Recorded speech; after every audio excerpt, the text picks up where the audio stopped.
다 같이 사도신경 하심으로 신앙 고백 드리겠습니다. 나는 전능하신 아버지 하나님 천지의 창조주를 믿습니다. 나는 그의 유일하신 아들 우리 주 예수 그리스도를 믿습니다. 그는 성령으로 잉태되어 동정녀 마리아에게서 나시고 본디오 빌라도에게 고난을 받아 십자가에 못 박혀 죽으시고 장사된 지 사흘 만에 죽은 자 가운데서 다시 살아나셨으며 하늘에 오르시어 전능하신 아버지 하나님 우편에 앉아 계시다가 거기로부터 살아있는 자와 죽은 자를 심판하러 오십니다. 나는 성령을 믿으며 거룩한 공교회와 성도의 교제와 죄를 용서받는 것과 몸의 부활과 영생을 믿습니다. 아멘. 찬송가 366장 찬송 부르시겠습니다. 찬송가 366장입니다. 어두운 내 눈 밝히사 진리를 보게 하소서. 진리의 열쇠 내게 주사 참빛을 찾게 하소서. 깊으신 뜻을 알고자 엎드려 기다리오니 내 눈을 뜨게 하소서. 성령이여 막혀진 내 귀 여시사 주님의 귀한 음성을 이 귀로 밝히 들을 때에 내 기쁨 한량 없겠네. 깊으신 뜻을 알고자 엎드려 기다리오니 내 귀를 열어 주소서.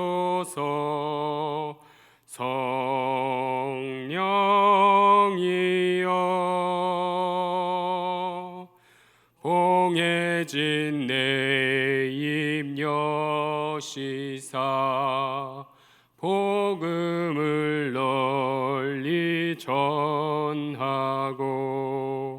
차가운 내 맘 녹여주사 사랑을 하게 하소서. 깊으신 뜻을 알고자 엎드려 기다리오니 내 입을 열어 주소서.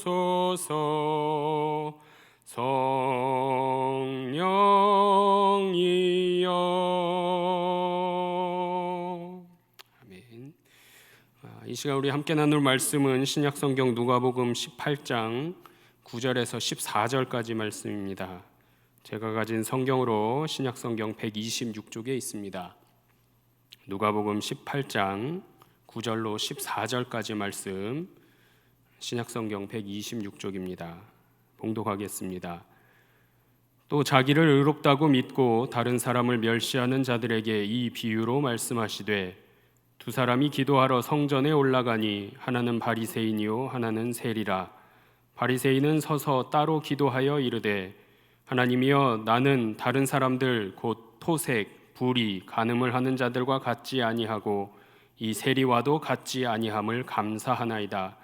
나는 일해에 2번씩 금식하고 또 소득의 11조를 드리나이다 하고 세리는 멀리 서서 감히 눈을 들어 하늘을 쳐다보지도 못하고 다만 가슴을 치며 이르되 하나님이여 불쌍히 여기소서. 나는 죄인이로소이다 하였느니라. 내가 너희에게 이르노니 이에 저 바리새인이 아니고 이 사람이 의롭다 하심을 받고 그의 집으로 내려갔느니라. 무릇 자기를 높이는 자는 낮아지고 자기를 낮추는 자는 높아지리라 하시니라. 아멘. 오늘은 우리 누가복음 18장 말씀을 통해서 인생의 공고함에 대한 말씀의 은혜를 나누고자 합니다. 먼저 인간은 하나님의 형상을 따라 지음받은 존재입니다. 그러나 에덴 동산에서 선악과를 먹지 말라 하셨는데 이것을 먹게 됨으로 인하여서 전적으로 타락한 존재, 즉 죄가 가득한, 죄가 만연한 존재가 되고 말았다라는 거죠. 인간이 갖고 있는 가장 근본적인 문제가 뭐냐 살펴보면 자신의 삶에서 창조주 하나님을 밀어냈다. 그리고 오직 자기의 뜻대로, 내 방식대로, 내 의지대로만 살아가는 것이 옳다라고 생각하는 것이다 라는 거죠. 이것이 인간이 갖고 있는 근본적인 문제입니다. 자, 그러나 인간은 그 안에 죄가 있는 한, 죄를 품고 살아가는 한 공고함이다 함은 어렵고 고생스럽다라는 의미입니다. 이 인생의 공고함으로부터 자유로울 수가 없더라 하는 얘기가 되겠습니다. 그리고 이 인간은 연약함 때문에 죄로부터 자유로울 수도 없게 됩니다. 그리고 죄는 우리의 삶에 무거운 질고를 씌워줍니다. 질고는 뭐냐? 병에 걸려서 겪는 어려움이나 또는 멍해 혹은 무게라고 이해하시면 쉽습니다. 이러한 인생의 무거운 질고는 죄로부터 주어진다라는 거죠. 그렇기에 죄를 갖고 원죄를 갖고 태어난 인간 모두에게는 누구나 이 무거운 질고로부터 자유로울 수가 없고 피할 수가 없습니다. 다만 이것으로부터 피할 수 있는 유일한 길이 있다면 그것은 오직 하나님의 구원뿐이다라는 거예요. 오직 하나님의 은총으로만 거룩함을 회복해서 죄로부터 자유로워질 수 있고 무거운 인생의 질고로부터도 자유로워질 수 있습니다. 오늘 본문 말씀 보시면 바리새인과 세리가 등장합니다. 바리새인의 모습과 세리의 모습이 대조적으로 등장하는데요. 10절 말씀 보시면 이렇게 증거합니다. 두 사람이 기도하러 성전에 올라가니 하나는 바리새인이요 하나는 세리라. 두 사람이 기도하러 성전에 올라갔습니다. 근데 한 사람은 바리새인이고 한 사람은 세리더라라는 거죠. 세리는요 어떻게 기도하냐면 본문 말씀 보시면 멀리 서서 하늘을 쳐다보지도 못하고 가슴을 치면서 기도했다라고 가르쳐 줍니다. 바리새인은 어떻게 기도했어요? 서서 따로 기도했다라고 본문 가운데 나타나 있습니다. 자, 그런데 이 바리새인이 누구냐라는 거죠. 바리새인은 스스로 구원과 자유의 길을 아는 의인이다라고 밝히는 자들입니다. 내가 곧 의인이다라고 이야기하는 자들이다라는 거죠. 바리새인은요 유대교에 있어서 세 가지 종파가 있습니다. 어떤 종파가 있냐면 사두개파, 바리새파, 에세네파 이 세 가지 종파가 있어요. 이 셋 중에 하나로 자유주의자인 사두개파 그리고 숙명론자인 에세네파 그 중간쯤에 있는 운명에 있는 에세네파의 중간쯤으로 볼 수 있습니다. 예수님 당시의 바리새파 사람들은 약 6천 명의 회원들이 있었고요. 이 바리새인들은 사후에 죽음 이후에 의인은 새 몸을 입지만 악인은 음부에 간다. 그리고 천사가 존재한다. 또 한 가지는 율법의 권위 있는 탈무드 이것들을 믿는 자들이었습니다. 율법에 대한 열심으로는 둘째가라면 서러울 만큼 수많은 사람들의 존경받는 사람들이었고요. 이들은 회당을 중심으로 활동했던 자들입니다. 사두개인들은 자유주의자라 일컫는 이 사두개인들은 성전을 중심으로 활동했었습니다. 바리새인들은요 이상적인 메시아를 기다리면서 또 대망하면서 율법을 주셨던 하나님을 두려워했던 자들입니다. 반대로 또 사두개인들은 부활을 부인했는데 이 바리새인들은 사두개인들이 반대하던 부활을 믿었던 자들이기도 합니다. 율법은요, 상황에 따라 변해야 된다라고 보았던 자들이 바리새인입니다. 그렇기 때문에 이 바리새인들이 6천 명의 회원들이 전체가 다 모여서 그들이 결정한 결정에 따라 율법이 개정되고 개선되기도 했다라는 사실을 성경은 우리에게 증거합니다. 자, 예수님 시대의 바리새인들은요, 율법을 철저하게 암송했고요, 율법대로만 살아갔던 자들입니다. 이들은 율법을 문자 그대로 적혀 있는 그대로 지키며 사는 길만이 참 자유를 얻는 길이다라고 믿고 행했던 자들입니다. 그리고 그 길을 굳게 지키면서 가는 자들이 참 자유의 사람들이고 의로운 사람이다라고 이야기했습니다. 스스로를 내가 율법을 철저하게 잘 지켰기 때문에 나는 의인이다라고 아주 당당하게 이야기할 수 있었던 자들이라는 거죠. 자, 그러나 오늘 본문 가운데 예수님께서는 이 의인에 대한 개념을 새롭게 바꾸어 주십니다. 예수님의 시선으로 볼 때, 예수님의 관점으로 보니까 이 바리새인들처럼 스스로의 방법에 갇혀서 자유를 추구하고 이것이 옳은 길이다라고 편협하게 주장하고 있는, 또 그렇게 살아가고 있는 바리새인은 예수님의 시선에서, 예수님의 관점에서 의인이 아니더라. 의인이라고 자신 있게 말할 수는 없지만 하나님의 의를 경험하고 하나님의 구원과 자유를 누릴 수 있는 가능성이 높은 존재는 바리새인이 아니고 예수님에 있어서는, 예수님의 시선에서는 세리가 더 사실 가깝더라 하는 이야기입니다. 세리는요, 인간으로서 경험하는 사람들의 질고, 인생의 질고와 또 그 고통에서 헤어날 길을 알지 못하는 사람이었습니다. 자, 그렇기 때문에 이 세리는 구원과 자유의 길을 몰라서 하나님 앞에 겸손하게 무릎 꿇으면서 하나님이 알려주시는 길을 따르고 싶습니다라고 고백하는 자였습니다. 이 세리는요, 그저 자신이 죄인이다라고 여겼고요, 죄인으로서 삶의 질고, 인생의 질고를 하나님께서 벗겨주시기만을 간절히 바랬던 인물입니다. 그래서 이 세리는 외친 것이 있다면 오직 하나님께서 자비를 베풀어 주시기만을 외쳤다라는 거예요. 예수님은 이 세리처럼 스스로 교만하지 않고 오직 겸손한 하나님의 도움을 바라는 이 세리야말로 참 구원과 자유를 얻을 수 있는 자격이 있다라고 말씀해 주셨습니다. 세리에게는요, 자기 스스로를, 자기 자신을 드러내는 어떠한 의도 발견되지 않았고요, 오직 하나님의 구원만을 구하는 갈급한 심령이 있었다라는 겁니다. 자, 그런데 여기서 조심해야 될 포인트가 한 가지 있습니다.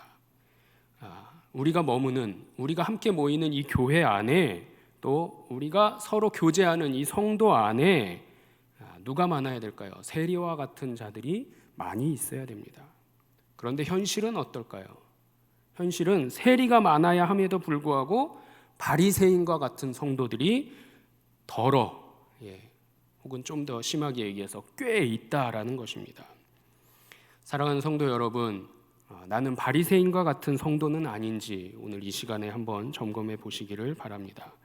나의 신앙의 경험에 비춰서 다르게 보이면 손가락질하고, 아니면 이것도 모자라서 직접 찾아가서 내가 신앙 연수가 좀 되는데 그렇게 하면 올바른 신앙이 아닙니다라고 지적질하고 있는 성도는 아닌지 돌아보자라는 거죠.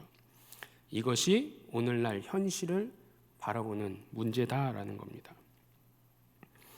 우리 안에 잘못된 기준, 내가 세운 기준, 이것이 절대적이다, 이것이 옳다라고 여기는 순간 어떠한 일들이 일어나게 되는가, 이에 대해서 예수님은 우리에게 말씀해 주고자 하십니다.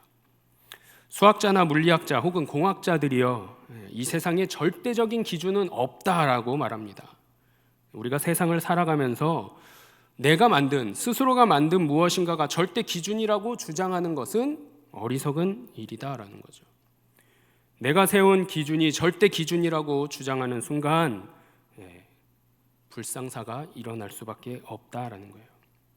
자, 그렇다면 이 가치관이 절대적으로 하는 순간에 어떤 일이 일어나냐면 그나마도 어렵고 무거운 인생의 질고를 지고 가는 곤고한 우리에게 더 무거운 짐을 지우는 꼴이 되고 만다라는 거예요. 사실 나에게 편리한 기준, 가치관, 그것이 자이든지 타이든지 이것을 지키며 사는 사람들에게는 큰 짐이 될 수 있다라는 거예요. 죄를 안고 살아가는 우리의 인생은 참으로 힘들고 고달플 수밖에 없습니다. 자연인으로 또 하나님이 허락하신 창조물로 우리는 많은 노력과 노동을 통해서 힘들게 하루하루를 살아갑니다. 왜 그래요? 아담과 하와의 범죄함으로 인하여서 죄인으로 죄 가득함으로 살아갈 수밖에 없는 우리는 이러한 어려움 가운데 살아갈 수밖에 없더라 하는 거죠. 자, 그런데 누군가 내가 동의를 하지도 않은 기준을 가지고 나의 삶을, 여러분의 삶을 저울질하여서 또 신앙을, 믿음을 저울질하여서 과하다거나 아니면 부족하다거나 판단할 때 우리의 삶은 더욱더 공고해지고 어려움 가운데 빠지게 된다라는 겁니다. 자, 여러분 잘 생각해 보십시오.